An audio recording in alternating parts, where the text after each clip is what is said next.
নমস্কার, welcome to my mini blog. তোমরা সবাই কেমন আছো? আশা করছি সবাই খুবই ভালো আছো।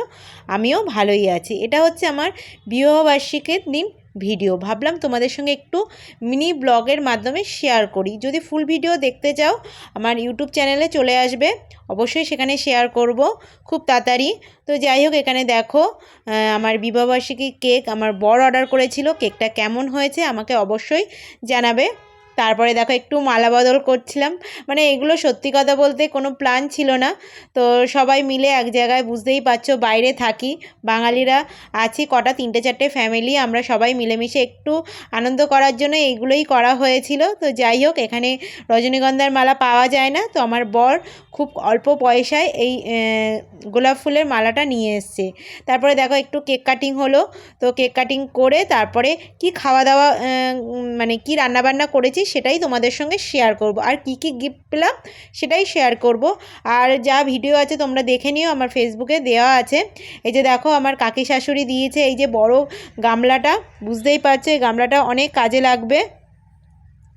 দেখতেই পাচ্ছ এই গামলার মধ্যে কিন্তু, গামলাটা কিন্তু খালি নেই, গামলাটা কাজেই লেগে গেছে, ওই জন্য ওরকমভাবেই দিচ্ছে। ওর মধ্যে ফ্রায়েড রাইস আছে, আর আমি বলছি যে এরকমভাবে ভিডিও কর, ওরকমভাবে ভিডিও কর। তো যাই হোক, এই যে দেখো এই কাকিমা বাড়িতে গেছিলো, বাড়ি থেকে এই যে মিষ্টিটা আনতে বলেছিলাম, মিষ্টি আর হচ্ছে এই শাড়িটা গিফট করেছে। আর একটা গিফট আছে, সেটা হচ্ছে একটা বৌদিকে তুমি নাও চিনতে পারো, কারণ সাধারণত সবসময় দেখা যায় না, একটু দূরে থাকে। এই বৌদি এই ব্যাগটা দিয়েছে। সত্যি কথা বলতে গিফটগুলো সত্যি খুব ভালো হয়েছিল, আর আমি খুব হাসছিলাম, এত হাসছিলাম যে বুঝতেই পারছো। তো যাই হোক, সব কিছু প্রোগ্রাম শেষ হয়ে গেল, এবার হচ্ছে খাওয়া দাওয়ার পালা। সবাইকে কেক কাটিং মানে কেক দেওয়া হলো, আর তার মধ্যে পকোড়া, চিকেন পকোড়া।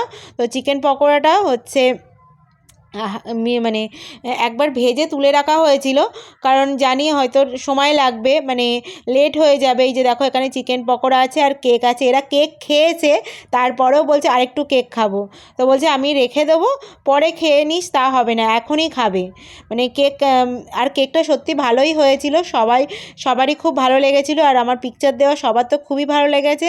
তারপরে দেখো মানে পকোড়া খাওয়ার পরে তারপরে রাতের ডিনার করতে বসে গেছে। রাতের ডিনারে ছিল হচ্ছে নান আর হচ্ছে ফুলকপির কোরমা, এটা হলো। আর হচ্ছে ফ্রায়েড রাইস আর চিকেন কষা। তো নানটা সবার ভালো লেগেছে। নানটা বেসিক্যালি বানানো হয়েছে, ভেবেছিলাম অন্য কিছু বানাবো, কড়াইশুঁটি কচুরি আলুর দম বানাবো। তো নান বানানো হয়েছে। আমার ননদ আর যারা দুজন আছে না, আমার ওই ওপরে কাকু থাকে, কাকুর মেয়েরা, সে একদিন নান খেয়ে ওদের খুব ভালো লেগেছে, তো ওই জন্য নান বানানো হয়েছে।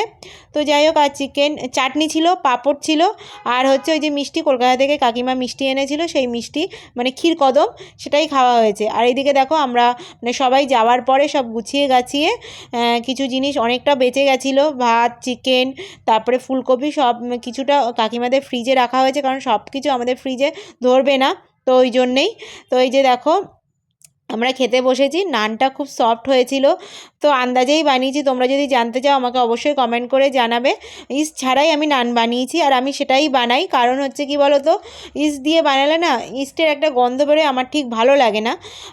আর এখানে সেরকম ইস্টও পাওয়া যায় না, খুঁজতে হবে কোন মলে টলে পাওয়া যায়, আমি ঠিক জানি না। তো ওই জন্য দই, বেকিং পাউডার, বেকিং সোডা দিয়ে বানানো হয়। তো যাই হোক, দেখলে আমরা এই যে খাওয়া দাওয়া করছি, সবার খাওয়া দাওয়া হয়ে গেছে। আর কি বলো তো, রান্না করার পরে না এত কিছু রান্না পরে খেতে ইচ্ছা করে না। তো চলো,